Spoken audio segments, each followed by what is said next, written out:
Goeiemôre. Dis donderdag. Ek kan dit nie glo nie. Die week lê amper al op sy rug en ek hoop dit gaan met jou goed. Ek hoop jy's uitgerus vir die nuwe dag wat voor jou lê. Nou, elkeen van ons het tog iemand vir wie ons nie so baie lief is nie. Ja, jy weet waarvan ek praat. Iemand wat jou te nagekom het. Iemand wat jou iets skuld. Iemand wat iets aan jou gedoen het wat jy nie verwag het nie, wat nie vir jou goed is nie, wat nie vir jou aanneemlik is nie. Ja, jy weet waarvan ek praat. Is dalk 'n familielid, is dalk 'n vriend, is dalk iemand in die kerk, is dalk iemand in jou eie huis. En baie maklik kan ek en jy vyande rondom ons maak. Maar hoor gou wat sê die Bybel.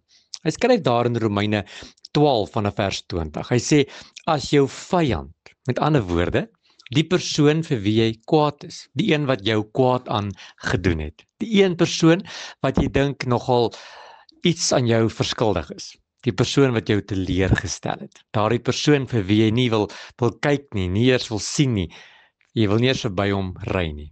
Nou kom die Bybel en hy sê, as jou vyand, daardie persoon, dan honger het, gee hom iets om te eet, en as hy dors het, gee hom iets om te drink. Nou honger en dors is maar net twee woorde wat die Bybel gebruik vir iets wat daarop sin speel dat jou vyand iets nodig het. Dit kan baie ander dinge wees.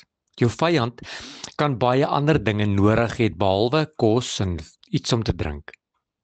In die Bybel kom hy sê, as jy sien dat jou vyand iets nodig het, hoor mooi wat sê hy, gee aan hom dit. Want sodoende sal jy jou hoof vurige kole ophoop. Dit praat daarvan dat daardie persoon sal begin bloos en skaam sal wees omdat jy vir hom goed is. En dan sê vers 21, hy sê, laat jou nie deur die kwaad oorwin nie, maar oorwin die kwaad deur die goeie.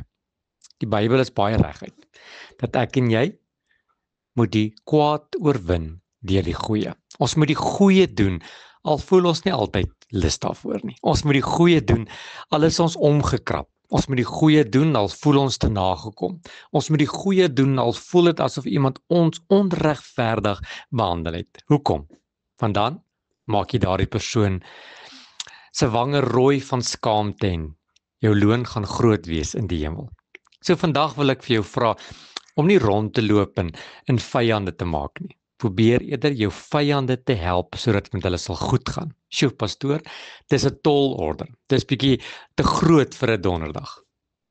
Maar wanneer jy dit doen, dan is jy gehoorsaam aan die woord van die Here en die Here sal jou beloon. Here, elkeen van ons het 'n vyand. Elkeen van ons het iemand waarvoor ons kwaad is of wat ons te nagekom het. Here, maar help ons om vandag die kwaad te oorwin deur die goeie. Gee ons die krag, gee ons die wysheid om dit vandag te kan regkry. Amen.